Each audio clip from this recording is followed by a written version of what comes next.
ரூபா 10 ரூபாங்கிற மாதிரி சூழ்நிலை வச்சு இப்போ தாவேக்காவுடைய ஆட்சியில் 20 ரூபாய் ஆகிப்போச்சு. அவ்வளோதான்.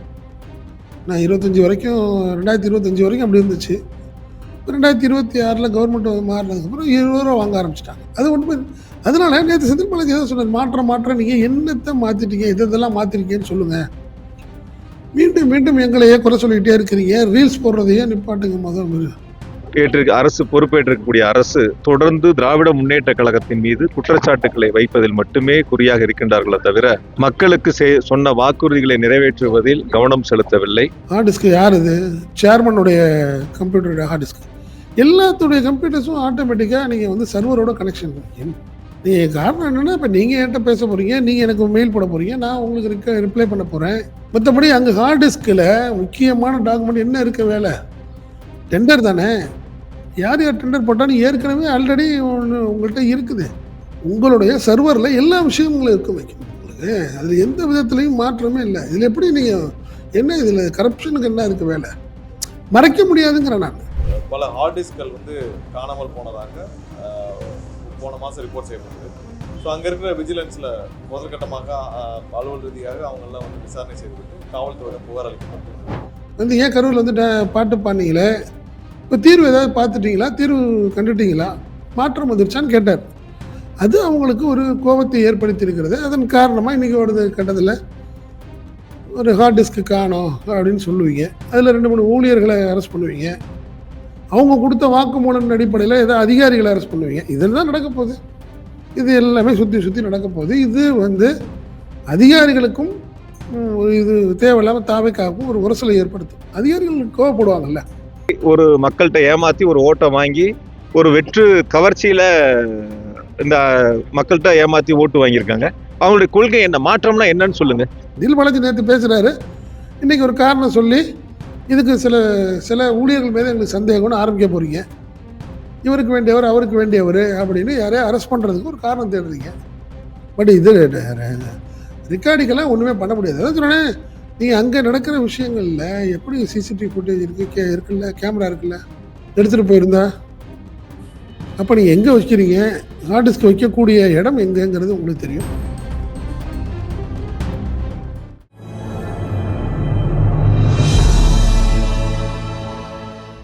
தமிழ் நியூஸ் நேரில் கண்வணக்கம். இன்றைய நேர்காணலில் நம்மோடு இணைந்திருப்பவர் தமிழ் நியூஸோட ஆசிரியர் மற்றும் பத்திரிகையாளர் திரு செந்தில் சார். சார் வணக்கம். வணக்கம் ஐக்கியம். வணக்கம் சார். தமிழக மின்துறை அமைச்சர் திரு நிர்மல்குமார் இன்னைக்கு காலில் கொடுத்த பேட்டி எல்லாருக்குமே ஒரு அதிர்ச்சி அடையக்கூடிய ஒரு பேட்டியாக வந்து இருந்துச்சு. ஹார்டு டிஸ்குகள் வந்து மாயமாயிருக்கு, தலைமைச் செயலகத்தில் டெண்டர் பற்றிய ரகசிய ஆவணங்கள் கொண்ட அந்த ஹார்ட் டிஸ்குகள் மாயமாகி இருக்கிறது அப்படிங்கிற ஒரு விவகாரத்தை, ஒரு புயலை வந்து கிளப்பியிருக்கிறாரு அமைச்சர் நிர்மல்குமார். இது வந்து எப்படி பார்க்குறது சார்? இல்லை, எனக்கு தெரிஞ்சு தலைமைச் செயலகம் சொல்லியிருக்க மாட்டார்னு நினைக்கிறேன் நான். ஏன்னா ஏபி ஆஃபீஸாக தான் சொல்லியிருப்பார். ஏன்னா ஏபி ஆஃபீஸில் உள்ள ஹார்ட் டிஸ்காக இருக்கும், அப்படி தான் இருக்கும். நான் அப்படி தான் பார்க்குறேன்னு வச்சுங்களேன். நீங்கள் ஒரு விஷயம், நிர்மல்குமார் வந்து அவருக்கு சார்ஜ் எடுத்தது ஒரே ஒரு விஷயம், செந்தில் பாலாஜி டார்கெட் அவருக்கு, அவ்வளோதான். வேறு என்ன இருக்குது அதில்? ஒரு விஷயம், ஈபிக்கு அவர் கொடுத்தது ஈபி. அவர் வந்ததுலேருந்தே அதிகாரிகளை போட்டு பேசுனதுலேருந்து எல்லாமே செந்தில் பாலாஜிக்கு வேண்டிய அதிகாரிகள் யார் யார் அப்படின்னு தான் முதல் நாள் மீட்டிங்லேயே அவர் கேட்குறாரு. ரொம்ப நெருக்கமாக இருந்தவங்களாம் யார், எனக்கு லிஸ்ட்டு வேணும், யார் கூட இருந்தவங்க, யார் அவர் வீட்டில் போய் பார்க்குறது, இப்படியே சொல்லி தான் அவர் கேட்குறாரு.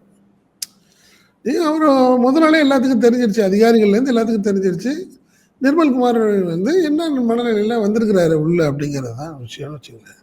நீங்கள் பாருங்கள், மற்ற எல்லா இவங்களும் அமைச்சர்களும் வேறு மாதிரி கொஞ்சம் ஃப்ரீயாக இருப்பாங்க. இவர் மட்டும்தான் வேலையை பார்த்துட்டு இருக்கிற மாதிரி காட்டிக்கிறார்.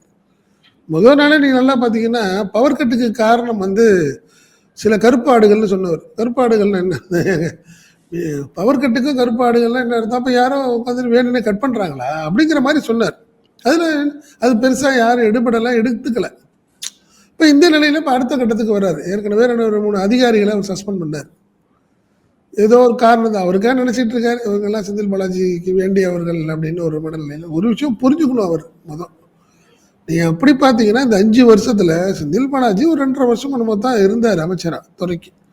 காரணம் ஒன்றா, அதுக்கப்புறம் அவர் சிறைக்கு போகும்போது தங்கம் தென்னரசு இருந்தார். அதுக்கப்புறம் சிறையிலேருந்து வந்ததுக்கப்புறம் உச்சநீதிமன்றம் வந்து ஜாமீனா அமைச்சர் பதவியான்னு கேட்கும்போது அது ரிசைன் பண்ணார். அதுக்கப்புறம் அவர் இருந்தது சிவசங்கர் இருந்தார். எல்லாமே அவங்க இருந்திருக்கிறாங்கன்னு வச்சுக்கலாம். 3 பேருடைய டேர்ம் நடந்தது. இந்த நிலையில் அவர் வந்து நிர்மல்குமார் இன்னைக்கு ஒரு விஷயத்த சொல்லியிருக்காரு. ஹார்ட் டிஸ்க்கு ஒரு விஷயம், எங்கே அவர் சொல்கிற இடம் எங்கேயா இருந்தாலும் அங்கே சிசிடிவி கேமரா இருக்குது. அது செக்ரட்டரியேட்டாக இருக்கட்டும், இபி ஆஃபீஸாக இருக்கட்டும், என்ன எங்கேயா இருந்தாலும் அவர் சொன்னது இபி ஆஃபீஸில் எல்லா இடங்கள்லையும் சிசிடிவி கேமரா இருக்குது. ஒன்று. ரெண்டாவதுக்கும் ஒரு விஷயம் புரிஞ்சுங்களேன், இப்போல்லாம் ஹார்ட் டிஸ்க் எல்லாம் கிடையாது. எங்கே முக்கியமான அலுவலகங்கள், அது பொதுப்பணித்துறையாக இருக்கட்டும், நெடுஞ்சாலைத்துறை, எல்லாமே சர்வரில் கனெக்ஷன். எல்லாம் க்ளவுடில் போய் உட்காந்து, இப்போ நீங்கள் ஒரு ஏதாவது ஒரு முக்கியமான சப்ஜெக்ட் சொன்னீங்கன்னா அது கொண்டு போய் சர்வரில் போய் உட்காந்துடும். நீங்கள் எப்போனாலும் அதை எடுத்துக்கலாம். இதில் ஹார்ட் டிஸ்க் அதை எப்படி வந்துச்சுன்னு எனக்கு ஒன்றும் புரியல. இது டிபார்ட்மெண்ட்டு தானே, டிபார்ட்மெண்ட் வைஸ் உள்ள விஷயங்கள் இது எல்லாமே. ரெண்டாவது ஒரு முக்கியமான டெண்டர்ஸ் எல்லாமே என்ஐசி தான், அதோடைய ரெக்கார்டுக்கு போயிடுன்னு வச்சுங்க. நேஷ்னல் இன்ஃபர்மேஷன் சென்டர் அவங்களுடைய சர்வருக்கு எல்லா முக்கியமான டெண்டர்ஸ் உடைய நீங்கள் யார் வந்து கோட் பண்ணுறா, L1 யார், L2 யார், எல்லாமே டெண்டர், எல்லாமே ஆன்லைன் டெண்டர். ஸோ அதில் எல்லாமே பார்த்தீங்கன்னா எல்லாமே ரெக்கார்டாக இருக்கும். ஸோ அதனால நீ ஒரு வருஷம் இன்னைக்கு திடீர்னு ஏன் அவர் சொல்கிறாரு, வந்து 25 நாள் ஆக போது இன்றைக்கே சொல்கிறாரு. நல்லா புரிஞ்சுங்க. நேற்று செந்தில் பாலாஜி கோயம்புத்தூரில் ஒரு பேட்டி கொடுக்குறாரு. என்னை பற்றி இப்போ வந்து கரூரில் வந்து பாட்டு பாடினீங்க, என்னை அசிங்கப்படுத்தணும்னு வச்சுங்க 10 ரூபாயின்னு சொல்லி. இன்னைக்கு தமிழ்நாட்டில் டாஸ்மார்க்ல நிலை என்ன அப்படின்னு கேட்டார். அமைச்சருமே அதுக்கு விளக்கம் தானே கொடுத்துட்டு இருக்கிறாரு. புரியுது, பட்டவர்த்தனமா மறுக்க முடியலையே. அமைச்சரும் விளக்கம் தானே. அதுதான் நான் சொல்றேன். நான் என்ன சொல்றேன், நாங்கள் உடனே செய்ய முடியுமா, இப்படியே உடனே பண்ண முடியுமா? இல்லை, இது ஆண்டாண்டு காலமாக உங்களால் நிப்பாட்ட முடியாது. நீங்கள் அங்கே டாஸ்மார்க் ஊழியர்கிட்ட போய் கேட்கும்போது அவர் என்ன சொல்கிறாரு, நாங்கள் எடுத்துகிட்டு வீட்டுக்கு போகிறோம். நான் சொல்கிறாரு, சார் நீங்கள் இறங்குறதுக்கு நீங்கள் மெயின்டெனன்ஸ் இருக்குது, இந்த பில்டிங்ஸ் இருக்குது, நீங்கள் பவர் சப்ளைக்கான செலவுக்கான விஷயம். ரெண்டாவது ரெண்டாவது வந்து எல்லாமே டப்பா வந்து இறங்குது, சரக்கு டப்பாலாம் வரும்போது அதில் கூலி இருக்குது, இறக்கு கூலி ஏற்றுக்கூலி விஷயங்கள்லேருந்து எல்லாத்தையும் நாங்கள் பார்க்க வேண்டியதாக இருக்குங்க. அதனால இந்த காசை நாங்கள் எடுத்துகிட்டு போகலங்கிற டேரிக்கும் டாஸ்மார்க் ஊழியர்களுக்கும் சம்மந்தப்பட்ட ஆட்களுக்குமே பார்த்தீங்கன்னா ஆர்குமெண்ட்டாக நடக்குது. அப்படி தாங்க வாங்குவோம் அப்படின்னு பேசுகிறாங்க. நீ யாரும் திருட்டுத்தனமாக வாங்குற மாதிரிலாம் இல்லை. ஓப்பனாக நீ வேணும் எடுத்துக்க, வீடியோ எடுத்துக்க, யார்ட்டாலும் போய் சொல்லணும்னு கேட்குற அளவுக்கு நீங்கள் டாஸ்மார்க் ஊழியர்கள் வந்துட்டாங்க. காரணம் என்னென்னா, நீங்கள் இப்போ இல்லைக்கும் இது 25-30 வருஷமாக நடந்துட்டு இருக்க ஒரு சம்பவம். புரியுதுங்களா? 5 ரூபா 10 ரூபாங்கிற மாதிரி சொல்லணும் வச்சு இப்போ தாவேக்காவுடைய ஆட்சியில் 20 ரூபாய் ஆகிப்போச்சு. அவ்வளோதான். நான் 2025 வரைக்கும் அப்படி இருந்துச்சு. இப்போ 2026 கவர்மெண்ட் மாறினதுக்கப்புறம் 20 ரூபா வாங்க ஆரம்பிச்சிட்டாங்க. அது ஒன்று. அதனால நேற்று செந்தில் பாலாஜி எதாவது சொன்னார், மாற்றம் நீங்கள் என்னத்தை மாற்றிட்டீங்க, இதெல்லாம் மாற்றிருக்கீங்கன்னு சொல்லுங்கள். மீண்டும் எங்களையே குறை சொல்லிக்கிட்டே இருக்கிறீங்க, ரீல்ஸ் போடுறதையே நிப்பாட்டுங்க. எல்லாமே தெரியும். முதல்வர் திருச்சியோடைய விசிட், அவர் முதல்வரான பிறகு வந்து அவருடைய முதல் கன்னி பேச்சு எப்படி இருந்தது, ஆக்கப்பூர்வமாக இதாக இருந்ததா? மீண்டும் அதே தூய சக்தி, தீய சக்தி, இப்படியே தப்பாகவே இதே பேசிக்கிட்டாது. பழைய விஷயங்களவே பேசிகிட்டு இருக்காங்களே ஒழிய புதுசாக எதுவும் இல்லை. இந்த நிலையில் தான் இன்னைக்கு நிர்மல்குமார் எப்படி பேசுகிறாருன்னு தெரியல. ஹார்ட் டிஸ்க்கு என்ன வேலை அவர் சொல்லணும்ல. ஹார்ட் டிஸ்க்கு யார் இது? சேர்மனுடைய கம்ப்யூட்டருடைய ஹார்ட் டிஸ்க்கு. எல்லாத்துடைய கம்ப்யூட்டர்ஸும் ஆட்டோமேட்டிக்காக நீங்கள் வந்து சர்வரோட கனெக்ஷன் இருக்கும். அப்படி வச்சுருந்தா நீங்கள் பர்சனலாக வச்சுருந்தா தான் சிஸ்டம், அஃபிஷியலான சிஸ்டம் எல்லாமே நீங்கள் வந்து சர்வரோட கனெக்ஷன் ஆயிருமா இருக்காதா? நீங்கள் காரணம் என்னென்னா, இப்போ நீங்கள் என்கிட்ட பேச போகிறீங்க, நீங்கள் எனக்கு மெயில் போட போகிறீங்க, நான் உங்களுக்கு ரிப்ளை பண்ண போகிறேன். மற்றபடி அங்கே ஹார்ட் டிஸ்கில் முக்கியமான டாக்குமெண்ட் என்ன இருக்க வேலை? டெண்டர் தானே. யார் டெண்டர் போட்டாலும் ஏற்கனவே ஆல்ரெடி உங்கள்கிட்ட இருக்குது. உங்களுடைய சர்வரில் எல்லா விஷயங்களும் இருக்கும் வைக்கணும் உங்களுக்கு. அதில் எந்த விதத்துலையும் மாற்றமே இல்லை. இதில் எப்படி நீங்கள் என்ன, இதில் கரப்ஷனுக்கு என்ன இருக்க வேலை? மறைக்க முடியாதுங்கிறேன் நான். ஒருவேளை நீங்கள் தனியாக ஒரு ஒரு லேப்டாப் எடுத்துகிட்டு வந்து அதை யூஸ் பண்ணிட்டு அப்படியே எடுத்துகிட்டு போயிடலாம். ஸோ ஹார்ட் டிஸ்க்கு என்ன வேலை? அது முதல் விளக்கணும். அவர் என்ன ஹார்ட் டிஸ்க், இது யார் பயன்படுத்தின ஹார்ட் டிஸ்க்கு, அப்படி இல்லைன்னா ஹார்ட் டிஸ்க்கு வேலையே கிடையாதுன்னு சொல்கிறாங்க. அப்படி இருந்திருந்தால் அந்த ஹார்ட் டிஸ்கில் முக்கியமான டெண்டரு எல்லாத்தையும் டாக்குமெண்ட்ஸ் எல்லாத்தையும் நீங்கள் அதில் காப்பி பண்ணி வச்சுருந்தீங்கன்னா ஏற்கனவே ஒன்று வச்சுருப்பீங்க. சர்வரில் உள்ள விஷயத்த காப்பி பண்ணி தானே நீங்கள் ஹார்ட் டிஸ்காக பண்ணி தனியாக வச்சுருந்துருக்க போகிறீங்க. பேக்கப் இருக்கும்ல. எல்காட்டில் இருக்கைக்கும் இந்த சர்வர் எல்லாமே எல்காட்டாக இருக்குது. இந்த எல்காட்டு உங்கள் கண்ட்ரோலில் இருக்குது. இந்த ஹார்டு சர்வர் ஃபுல்லாகவே அழிக்க முடியுமான்னு கேட்குறேன் நான்.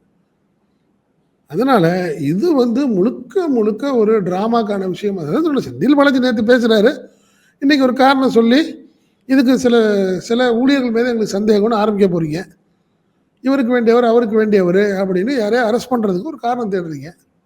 பட் இது ரெக்கார்டிங்கெல்லாம் ஒன்றுமே பண்ண முடியாது. அதாவது சொன்னேன், நீங்கள் அங்கே நடக்கிற விஷயங்களில் எப்படி சிசிடிவி ஃபுட்டேஜ் இருக்குல்ல, கேமரா இருக்குல்ல, எடுத்துகிட்டு போயிருந்தா அப்போ நீங்கள் எங்கே வைக்கிறீங்க, ஹார்ட் டிஸ்க் வைக்கக்கூடிய இடம் எங்கேங்கிறது உங்களுக்கு தெரியும். நான் அதனால் இதெல்லாம் திமுக அரசுக்கு ஒரு பெரிய நெருக்கடியை கொடுக்குறோமா அப்படின்னு சார் அவர் என்ன சார்ஜஸ் முன்வைக்க விரும்புறாரு? இந்த ஆட்சி காலத்துல தான் தொலைஞ்சு போச்சுன்றாரா, அல்லது கடந்த ஆட்சி காலத்திலேயே மிஸ் ஆயிருக்கு அப்படிங்கிற மாதிரி சொல்ல வர்றாரா? இல்ல அப்படி சொல்ல முடியாது. அதாவது நல்லா புரிஞ்சுங்களேன், இது கடந்த ஆட்சி காலம் இப்ப சொல்றாங்க, அங்க இருந்தது காணோன்னு சொல்றாங்க. அப்ப கடந்த ஆட்சி காலத்தான விஷயம் தானே. 25 நாள் தான் ஆகி இப்போ காணா போயிடுச்சு. அப்போனா எப்போங்க காணா போச்சு அப்படின்னு கேட்டப்ப அதிகாரிகள் என்ன சொல்லுவாங்க, இல்லை சார் அது கிட்டத்தட்ட இந்த டாக்குமெண்ட் எல்லாமே 2021 2025 விஷயமா இருந்துச்சு. நாங்கள் அங்கே தான் வச்சுருந்தோம், 8 ஹார்ட் டிஸ்க் வச்சுருந்தோம், காணோம் அப்படின்னு சொல்ல போகிறாங்க. அதுக்கு ஏற்கனவே 2-3 ஆட்களை ரெடி பண்ணியிருக்காங்க.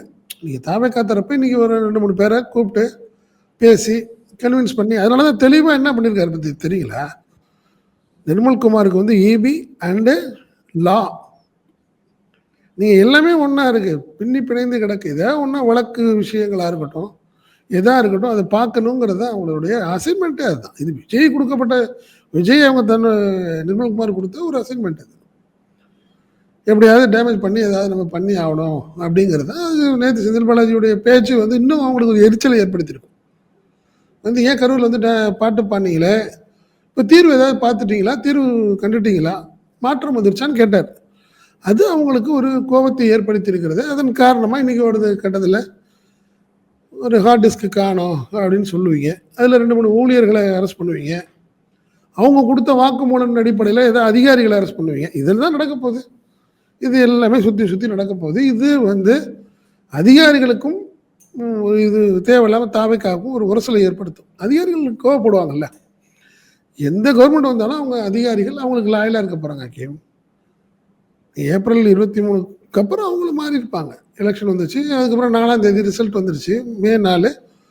அதில் தாவேக்கா வந்துருச்சுன்னு தெரிஞ்சிருக்கும். அதுக்கப்புறம் அவங்க டிஎம்கேவாக இருக்கட்டும், அதிமுகவாக இருக்கட்டும், கம்யூனிஸ்டாக இருக்கட்டும், அதிகாரிகளை சொல்கிறேன், அவங்களுடைய மனநிலையாக இருந்தாலும் கூட இன்னைக்கு அவங்க அடாப்டாக இருப்பாங்க. சரி, கவர்மெண்ட் மாறிடுச்சுங்கிறப்ப தான் இருப்பாங்க. இப்பயும் செந்தில் பாலாஜி சொல்லி தான் வேலை பார்த்துட்டு இருப்பாங்களா, தங்கம் தென்னரசு சொல்லி தான் வேலை பார்ப்பாங்களா, சிவசங்கர் சொல்லி தான் வேலை பார்ப்பாங்களா? அது கிடையாது. நேற்று அவங்களாம் அதிகாரி, நேற்று அவர் அமைச்சர், அவங்க தரப்பில் சொன்னதை கேட்பாங்க. இன்றைக்கி நிர்மல்குமார் என்ன சொல்கிறாரோ அது கேட்பாங்க. இதுதான் அதிகாரிகள் ஆண்டாண்டுக்குமே நடக்குமே. அது வேறு எங்கேயுமே நடக்கலையா? பொதுப்பணித்துறையில் நடக்க மாட்டேங்குது, நெடுஞ்சாலைத்துறையில் நடக்கலை, என்ன மற்ற எதுலேயுமே எல்லாம் நடக்கலை. ஆனால் ஈபியில் மட்டும் ஹார்ட் டிஸ்க்கு காணா போகுது. அதுதான் வேடிக்கையாக இருக்குது. நிர்மல்குமார் ஒரு குழப்பமான ஒரு விளக்கத்தை நீங்கள் சொல்லியிருக்கார். இப்போ நீங்கள் சொன்ன மாதிரி அப்போது இந்த 25 நாட்களுக்குள்ளே காணா போனால் அதுக்கு பொறுப்பு நீங்கள் தானே. இப்போ காணா போயிருந்தால் எப்போ காணா போயிருக்கணும்? 4ஆம் தேதிக்கு முன்னாடி, மே 4ஆம் தேதிக்கு முன்னாடி போயிருக்கணும். அதாவது சில அதிகாரிகள் நாங்கள் இடைநீக்கம் செய்திருந்தோம், அந்த சமயத்தில் அது ஆச்சா அப்படிங்கிற அடிப்படையிலும் விசாரணை அதுதான் நான் சொல்கிறேன். அதுதான் அந்த விஷயத்தை தான் நான் சொல்கிறேன். அந்த இடைநீக்கம் செய்யப்பட்ட அதிகாரிகளே செந்தில் பாலாஜிக்கும் தங்கம் தென்னரசு, சிவசங்கர் போன்ற அதிகாரிகளுக்கு வேண்டியவங்க அவங்கள சஸ்பெண்ட் பண்ணணும்னு நான் அதுதான் சொல்கிறேன். இது எல்லாமே முழுக்க டெண்டர்களுடைய முறைகேடுன்றாங்க. டெண்டருக்கு காரணம் சேர்மனுக்கு தெரியாமல் டெண்டர் போட்டிருக்க மாட்டாங்க. அப்போ எந்த காலகட்டத்தில் யார் சேர்மனாக இருந்தால் அவங்களேருந்து விசாரிக்கணுங்கிற நான். இப்போ நீங்கள் 3-4 ஸ்டெப்பில் உள்ள அதிகாரிகளை நீங்கள் சஸ்பெண்ட் பண்ணியிருக்கீங்க. செகண்டு ஃபர்ஸ்ட் ஸ்டெப்ல உள்ள ஆட்களுடைய அனுமதி இல்லாம நடந்திருக்காது. அப்ப நீங்க ஃபர்ஸ்ட் ஸ்டெப்ல உள்ள அதிகாரிகளையும் விசாரித்து, அதுக்கப்புறம் இவங்க சொல்லி, 3வது உள்ள இடத்துல உள்ள ஒரு அதிகாரியை நீங்க சஸ்பெண்ட் பண்ணியிருக்கணும். ப்ராப்பரா விசாரிச்சு பண்ணியிருக்கணும். எதுவுமே இல்லையே. திடீர்னு யாரையோ சமாதானப்படுத்துறதுக்கோ, யாரையோ மகிழ்ச்சி வைக்கிறதுக்காக ஒரு 2, 3 பேரை சஸ்பெண்ட் பண்ணிட்டு, இப்போ ஹார்ட் டிஸ்க் காணோம். இந்த அதிகாரிகளை அவங்கள அதாவது திரும்பி வந்துடக்கூடாது. அவங்களுக்கு ஒரு நெருக்கடியை கொடுக்கணும். அவங்களுடைய வாக்குமூலம் அடிப்படையில் திமுக அரசுக்கு ஒரு அவப்பேறு ஏற்படுத்தும். அவ்வளவுதானே ஒழிய இதுல ஒன்றும் பண்ணிருக்க முடியாது. பண்ண முடியாது. அவ்வளவுதான். நீ ஹார்ட் டிஸ்க் எடுத்துட்டு போறப்போ என்ன சிசிடிவி ஃபுட்டேஜ் நீ எல்லாத்தையும் நீங்க காட்டணும்ல. சம்பந்தப்பட்ட அதிகாரி எடுத்துட்டு போயிட்டாருன்னு நீங்க சார்ஜஸ் கொடுத்தீங்கன்னா, எந்த இடத்துல இருந்து எடுத்தாரு, எந்த டைம்ல எடுத்தாரு, மிட் நைட் வந்து எடுத்துட்டு போனாரா, டெய்லி சொல்ல வந்துட்டு போனா போவார்ல. சில முக்கிய அறைகள்ல வந்து சிசிடிவியே வந்து இல்லாம இருந்திருக்கு கடந்த 5 ஆண்டுகள்ல அப்படிங்கிற செய்தியும் சொல்றாங்களே. இல்ல அதுதான் சொல்லணும். அதெல்லாம் நீங்க ரெக்கார்டா சொல்லணும்ல ஐக்கியம். இந்தந்த இடத்துல இல்ல, இந்தந்த அதிகாரி எல்லாம் அங்க அவர் இருந்த இடத்துலலாம் சிசிடிவி கேமரா இல்ல சொல்லணும்ல. ப்ராப்பரா சொல்லணும். சரி அப்படி பார்த்தா வாசல்லாம் இல்லையான்னு கேட்குறேன் நான். நீங்க ரூம்ல இல்லை ரைட்டுங்க, வெளியே வருவார்ல அதிகாரி, என்ன அவங்க எடுத்துட்டு வர்றது விஷயமா இருக்கட்டும், எந்த டைமுக்கு உள்ள வந்தாரு, எந்த டைம் போனாரு, நீங்க நீங்க ஒரு குறை சொல்லணும்னா என்ன வேணாலும் சொல்லலாம். இது ஒரு கவர்மெண்ட், எப்படி வேணாலும் அலிகேஷன் ரெடி பண்ணலாம். நான் அதுதான் சொல்றேன். நான் நேற்று செந்தில் பாலாஜி பேசுறாரு, இன்னைக்கு நீங்க வந்து அதை சொல்றீங்களேங்கிறேன். நான் நீ வந்த உடனே கண்டுபிடிச்சிருக்கோனாமா, 25 நாள் ஆகுச்சா அதுக்கு உங்களுக்கு? நீங்க சார்ஜ் எடுத்து அன்னைக்கு முதலாளி சொல்லியிருக்கணும்ல. அந்த அதிகாரிகளை பத்தி சொன்னதுக்கப்புறம் முடிச்சிருக்கணும்ல. ஹார்ட் டிஸ்க்கும் காணும், அதிகாரிகள் மேல அதுக்காக நான் சஸ்பெண்ட் பண்ணிக்கோன்னு சொல்லலையே. அதிகாரிகள் முறைகேடுகளின் அடிப்படையில் அதிகாரிகளை சஸ்பெண்ட் பண்றீங்க. ஒரு 10 நாள் கழிச்சு இன்னைக்கு ஹார்ட் டிஸ்க் காணும்னு ஒரு கதை சொல்றீங்க. இது எல்லாம் நம்பக்கூடிய விஷயமா தெரியலங்கிறேன். யாரையோ பழி வாங்குறதுக்குள்ள, யாரையோ சந்தோஷப்படுத்துறதுக்காக இந்த விஷயங்கள்லாம் பண்ணிட்டு இருக்கீங்க. எடுபடாதுங்கிறேன் நான். எடுபடாது. அதே போல சார் இந்த மாதிரியான ஒரு சம்பவம் ஒரு மத்திய அரசுல வந்து இப்படி ஒரு சார்ஜஸ் கடந்த காலத்துல முன்வைக்கப்பட்டுச்சு. ரஃபேல் போர் விமானம் சம்பந்தமான ஒரு விவகாரத்துல முக்கியமான ஆவணங்கள் தொலைந்து விட்டன அப்படின்னு சொல்லி அப்போதைய பாதுகாப்புத்துறை அமைச்சராக இருந்த நிர்மலா சீதாராமன் அவர்களே வந்து வெளிப்படையா சொன்னாங்க. அதெல்லாம் எதிர்க்கட்சிகள் பெரிய ஒரு அரசியல் எல்லாம் பண்ணதை பாக்குறோம். அதோட இது ஒப்பிடுவது வந்து சரியா இருக்குமா? இல்லைங்க, நான் அது என்னை பொறுத்தவரை எந்த டாக்குமெண்டா இருந்தாலும் எதுவாக இருந்தாலும் பேக்கப் இருக்குங்கிறது என்னுடைய எண்ணம். அதாவது அரசு ஆவணங்கள் வந்து நிச்சயமாக அது வந்து பாதுகாப்பதற்கான ஆமா நிறைய, அதாவது நீங்க வேணா இந்த ஃபைல், இந்த டேபிள் வச்சிருந்த ஃபைல் வேணா காணாம போயிருக்கலாம் கேம். பட் அந்த ஃபைல்ல உள்ள சாராம்சம் விஷயங்கள் எல்லாமே இருக்குன்ற நான் சர்வர்ல இருக்குங்கிறேன் நான். நீ முக்கியமான ஃபைல் காணாம போயிடுச்சு, இப்போ திருப்பி நாங்கள் அதை வந்து பிரிண்ட் போட்டு வைக்க வேண்டிய மாதிரி ஆயிடுச்சு, யார் அந்த டாக்குமெண்ட் எடுத்தாங்கன்னு தெரியலன்னு சொல்லலாம். இது வரும்போதே நீ எதான் சொன்னேன், ஹார்ட் டிஸ்க் எடுத்துட்டு வரும்போது வந்துட்டு ஒர்க் பண்ணி திருப்பி ஹார்ட் டிஸ்கை கழட்டி வச்சுருவாங்களா என்ன? இல்லையே. எதா இருந்தாலும் சர்வரில் இருந்திருக்கும். அப்படி இல்லை என்றால் எந்தெந்த அதிகாரி பர்சனலாக கொண்டாந்தாங்கன்னா அது பர்சனலான விஷயம். அது அப்படிதான் நான் பார்க்குறேன். நீ இதுதான் ஒரே ஒரு விஷயம். டிஎம்கே கவர்மெண்ட்டில் ஒரு அலிகேஷன் பண்ணணும், குறிப்பாக ஏபி. ஏன்னா டாஸ்மார்க்கில் ஒன்றும் பண்ண முடியல, உங்களே அசிங்கமாக போச்சு. செந்தில் பாலாஜி வந்து நீங்கள் ஏதாவது பண்ணணும்னு நினச்சிங்கன்னா டாஸ்மார்க் வந்து உங்களுக்கு எக்ஸ்போஸ் ஆகிடுச்சு, உங்களுக்கே எக்ஸ்போஸ் ஆகிடுச்சு. நேற்று 10 ரூபாங்கிறது உங்கள் கவர்மெண்ட்டில் 20 ரூபான்னு ஆகிப்போச்சு. இப்போ உங்களால் ஒன்றுமே பண்ண முடியல. ஸோ இப்போ இபின்னு சும்மா எடுத்து ஒரு ட்ராமா பண்ணுறதுக்கு ட்ரை பண்ணுறீங்க. ஏங்க கவர்மெண்ட்டில் நேற்று செந்தில் பாலாஜி சொன்ன மாதிரி எதுவுமே நடக்கலையாங்க, ஒன்றுமே நடக்கலை, இன்னும் எதுவுமே செய்யலை. இப்போ ஹார்ட் டிஸ்க்கு காணா போச்சு, அது போச்சு. இப்போ நீங்கள் இபி மட்டும் தான் நடந்துகிட்டு இருக்கு, வேறு எங்கேயாவது வேலை நடக்குதா? வேறு ஏதாவது டாக் ஓடுதா? டெய்லி பவர் கட்டு போயிட்டுருக்கு, குடிநீர் பிரச்சனை, மறியல் நடக்குது. நீ ஒன்றும் விவசாயிகள் எல்லா இடத்துலையும் ஒரு டெல்டா ஃபுல்லாக எல்லா இடங்களையும் ஆர்ப்பாட்டம் போராட்டம் நடக்குது. காரணம் என்னன்னா இந்த விவசாய கடன் தள்ளுபடி வந்து ரொம்ப கம்மி, 50,000ங்கிறது ரொம்ப ஒரு குறைந்த அளவு அப்படிங்கிற மாதிரி சொல்லி அவங்க ஆர்ப்பாட்டம் பண்ணிட்டு இருக்கிறாங்க. நீங்கள் வந்து எங்களுக்கு வாக்குறுதி என்ன கொடுத்தீங்க, நீ செயல்படுத்தியிருக்கிறது என்ன? இவங்க மாதிரி இந்த விஷயங்களை எல்லாத்தையும் மடைமாற்றம் செய்யறதுக்காக இன்னைக்கு என்ன பண்ணுது, ஹார்ட் டிஸ்க் காணா போச்சுன்னா இப்போ எல்லாம் அப்போ இந்த விவகாரங்கள் சுற்றி வளைச்சு அவங்க வந்து ஒரே ஒரு நோக்கத்துக்காக தான் செயல்படுறாங்க. கடந்த திமுக ஆட்சியில் சில துறைகள்ல இப்படிலாம் வந்து ஊழல் நடந்திருக்கு, இப்படிலாம் வந்து சில முறைகேடுகள் நடந்திருக்கு அப்படின்னு சொல்லி ஒ சில அமைச்சர்கள் மீதான அந்த காழ்ப்புணர்ச்சிய வந்து ஆ இதன் மூலமா அது ஆமா, எங்கேயும் நீங்க சொல்லி எங்கள குறை சொல்லி வந்துட்டீங்க, கவர்மெண்ட்டுக்கு வந்துட்டீங்க. ஒண்ணும் குறை இல்ல. உங்கள மேல தான் நெறைய குறை வந்துட்டு இருக்கு. ஸோ ஒரு டிராமா நடத்த ஆரம்பிக்கிறாங்க. வேற என்ன? அதுதான் மேட்ரு. நீங்க ரெக்கார்டா வேற விஷயங்கள் கண்டுபிடித்திருக்கணும் ஹக்கீம். வேற மாரி பண்ணியிருக்கணும் அத. முறைகேடுகள்லாம் ஏற்கனவே டெண்டர்லாம் குடுத்துருக்காங்க. அத கேன்சல் பண்ணுங்க. அ ரெக்கார்டிக்கலான விஷயங்கள் பண்ணுங்க. நீங்களா உட்காந்துக்கிட்டு ஹார்ட் டிஸ்க் காணாம போனன்னு சின்ன பிள்ளைத்தனமா இல்லையா ஹக்கீம் இது? அந்த ஹெல்மெட் போட சொல்லி கட்டாயப்படுத்தி எல்லா இடத்துலயும் போட்டுட்டு இருந்தப்போ, 2, 3 அட்வொகேட் என்ன பண்ணாங்க தெரியுங்களா? ஹெல்மெட் காணாம போயிடுச்சுன்னு எஃப்ஐஆர் போட்டு அந்த எஃப்ஐஆரோட போனாங்க. வண்டியில போயிட்டே இருப்பாங்க. யாராவது நிப்பாட்டி ஏன் ஹெல்மெட் போடலன்னு கேட்டா, "இதோ பாருங்க சார் ஹெல்மெட் காணாம போயிடுச்சு. எஃப்ஐஆர் போட்டுருக்கேன்."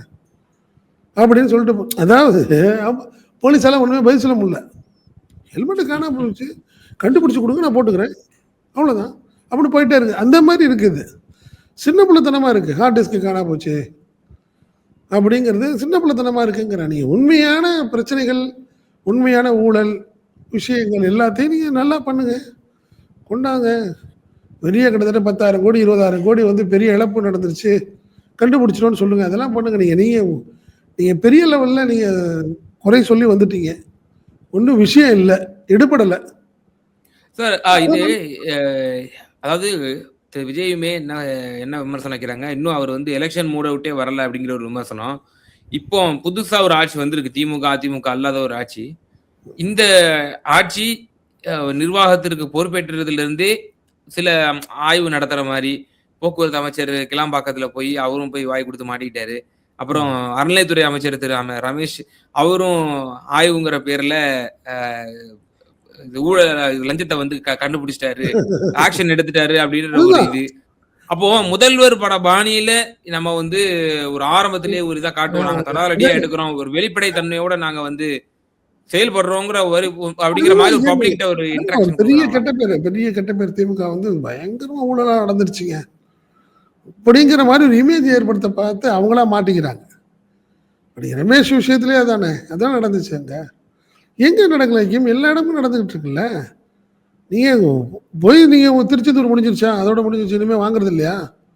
திருச்செந்தூர் இனிமே இது கிளீன் ஆயிடுச்சா? யாரும் காசு குடுத்து கேட்டு ஃப்ரண்ட்ல போய் உட்கார வைக்கிறது இல்லையா? ஸ்ரீரங்கத்துல நடக்கலையா? எங்க நடக்கல? எல்லா ஊர்லயும் நடந்துட்டு தானே இருக்கு. குறைகள் நடந்துகிட்டு இருக்கு. வருத்தங்கள் இருக்கு. எல்லா ஊர்லயும் நடந்துகிட்டு இருக்குங்கிறேன் நானு. கொஞ்சம் கொஞ்சமா சரி பண்ணுங்க அத. சரி பண்ணுங்க. நீங்க அத விட்டுட்டு நீங்க அதுல மக்களா இருக்கட்டும், கவர்மெண்ட்டா இருக்கட்டும், முன்னாள் அமைச்சர்களா இருக்கட்டும், யாரா இருந்தாலும் தவறு செய்தால் அதுல ஒண்ணும் மாற்று கருத்து கிடையாது. பட் காழ்ப்புணர்ச்சியின் காரணமாகவும், நம்ம ஏற்கனவே ஏதோ ஒண்ணு சொல்லிட்டு வந்துட்டோம். நம்மள ரொம்ப குறை சொல்றாங்க. ஸோ அதுக்காக நீங்க வேற வேலை பண்ணுவோம். அப்படிங்கிறதுக்காக இத பண்ணாதீங்க. இதெல்லாம் சிறுபிள்ளைத்தனமா இருக்குங்கிறேன் நான். டாக்குமெண்டோட வாங்க. புடிங்க இவர அரெஸ்ட் பண்ணுங்க. இந்த பாருங்க இவ்வளோ பண்ணியிருக்காங்கன்னு. பண்ணுங்க. கோர்ட் இருக்குல்ல ஹக்கீம். யாரா இருந்தாலும் தப்பிக்க முடியாதுல்ல. கோர்ட்டு கேட்கல, "யோவ்! நீ 120 கோடி நீ ஊழல் பண்ணியிருக்க. அந்த மாரி சார்ஜஸ் இருக்குன்னு பண்ணுங்கங்கிறேன்." சின்ன பிள்ளை மாரி ஹார்ட் டிஸ்க்கு காணா போயிடுச்சுன்னு சொல்றதெல்லாம் சரியா இருக்காது. இதெல்லாம் ரொம்ப நாள் ஓட்டாதுங்கிறேன். இத வச்சு ஓட்ட முடியாதுன்றேன் நான். அப்படிதான் நான் பார்க்குறேன். நிச்சயமா சார். பல்வேறு விவகாரங்கள்ல எங்க நேயர்களுக்கு ரொம்ப தெளிவா உங்களோட கருத்துக்கள பகிர்ந்தீங்க. ரொம்ப நன்றி. நன்றி ஹக்கீம்.